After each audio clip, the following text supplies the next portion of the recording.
So in previous videos, we brought together the um, fact that we can couple the magnetic field to the orbital angular momentum, and we can couple the magnetic field to the spin. So now what I like to do is to combine all of that together into one interaction.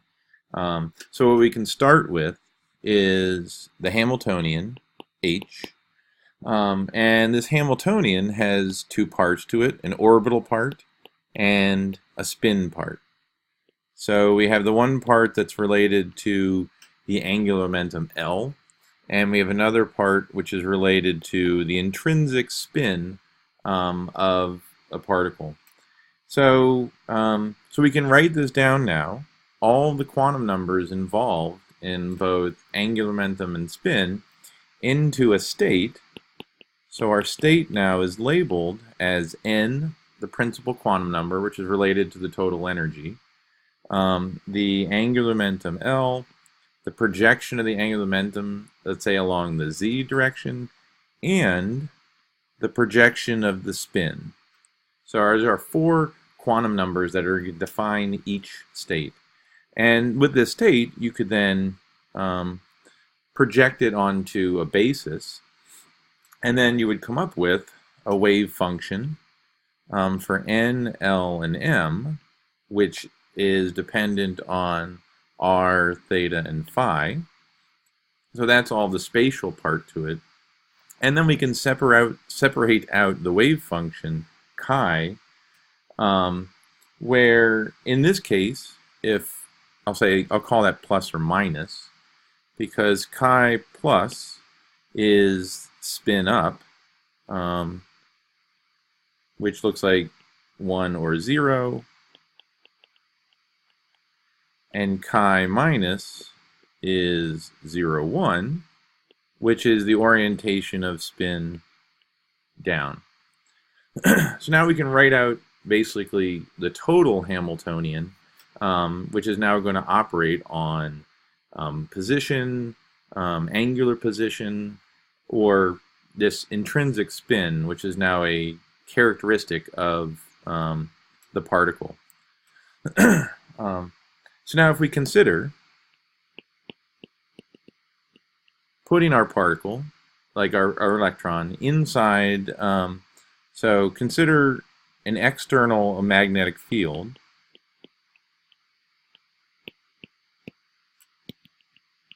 and for simplicity, let's have that magnetic field only pointing in the z direction. So that's just going to define its direction. So our magnetic field B is going to have some magnitude B in the z direction.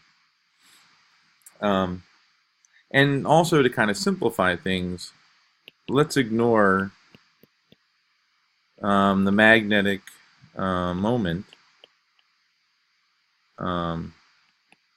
of, say, the nucleus, or the magnetic moment of the proton, because it turns out that the magnetic moment of the proton is weaker than that of the electron. So now if we put a hydrogen atom inside our external magnetic field, what do we get? Well, what happens is we can now write down our Hamiltonian, the interaction part of it, as the Hamiltonian you get with the Coulomb force. I guess we don't necessarily have to do the interaction. We could have the Hamiltonian include the kinetic energy, both translational and angular momentum part. But anyway, so this will be the Hamiltonian that will have the Coulomb interaction for the hydrogen atom. So the central potential which binds the electron to the proton. But we're also now going to have this part where the angular momentum couples to the magnetic field, and the spin couples to the magnetic field. So we have to add in this contribution of E, the charge of the electron, times the strength of the magnetic field, divided by 2 times the mass of the electron times the speed of light, times the z component of the angular momentum, because that's what's coupling to the direction of the magnetic field, minus I'm sorry, there's a minus sign in here. Minus EB over 2MC, oh, not 2, sorry.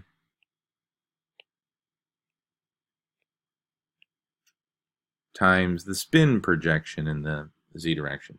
So we've ignored the magnetic moment of the proton. So this is only for the electron.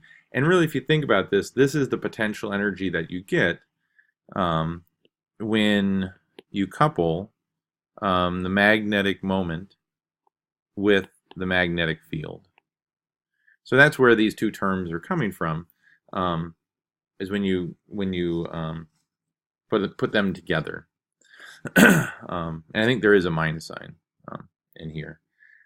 Anyway, so then if we put it all together, if we take our Hamiltonian and we interact with the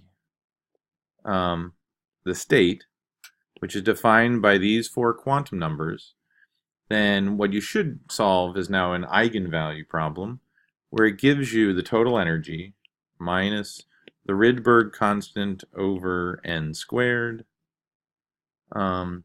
plus E B h bar over 2 times the mass of the electron times the speed of light times the principal quantum number, not the principal, sorry, the projection of the orbital angular momentum, m, plus 2 times m sub s. So yeah, so basically you're getting the first m from LZ, and you're getting the ms from the operator s sub z. So let me write it out. So LZ operating on n, l, m, ms gives you mh bar times n, l, m, mz, and s sub z is going to give you h bar over 2 times, well, no. It's going to give you m sub s h bar n, l, m sub s, like that. So that's where you're going to get the those components. And anyway, so that's what you end up with. You end up with this eigenvalue right here times the original state back again, like so.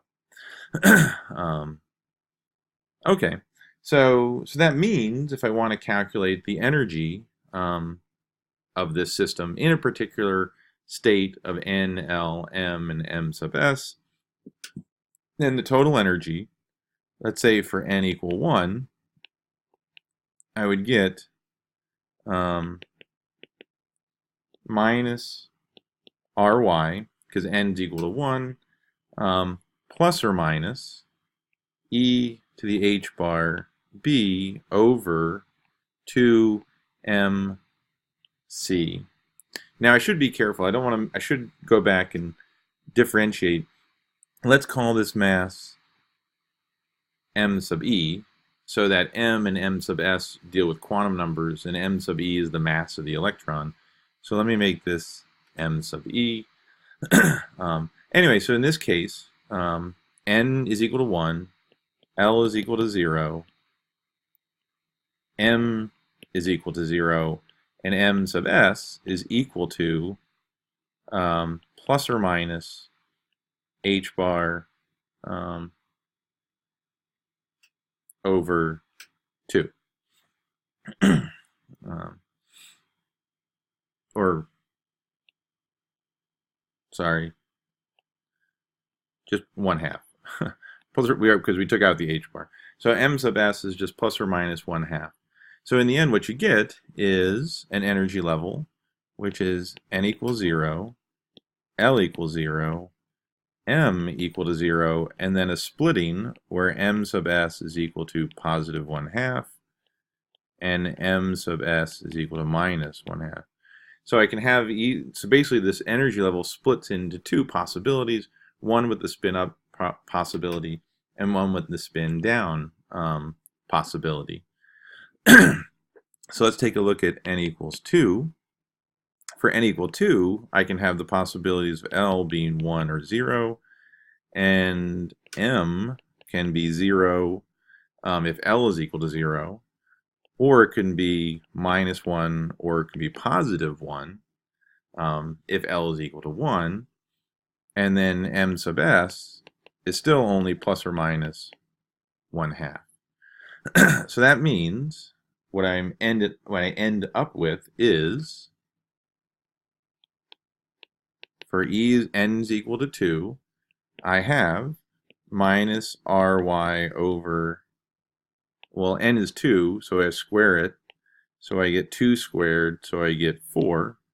So 1/4 of the Rydberg constant plus E times the magnetic field times h bar divided by 2 times the mass of the electron times the speed of light, and then I multiply it by a factor depending on what's the value of L and M sub S.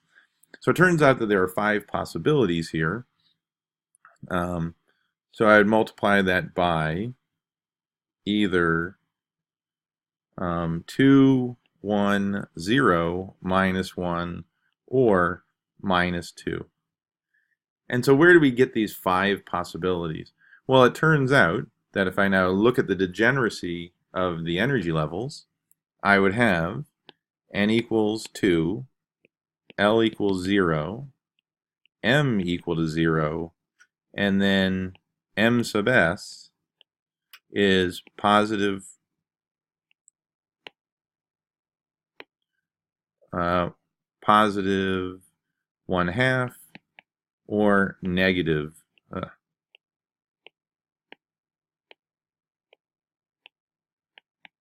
1/2. Now, it also be that n is equal to 2, L is equal to 1, M could be equal to +1, and then I would still get a positive 1/2, negative 1/2 for the spin projection. Or it could be, or L could be equal to 1, M is equal to 0, positive 1/2, negative 1/2, M is equal to -1, positive 1/2, negative 1/2, or L could be equal to 0, M is equal to 0, and then I get positive 1/2 spin or negative 1/2 spin. So the degeneracy turns out to be 8-fold. There are 8 possibilities here. 1, 2, 3, 4, 5. Oops, sorry. Oh, I overcounted. So let's get rid of the last one.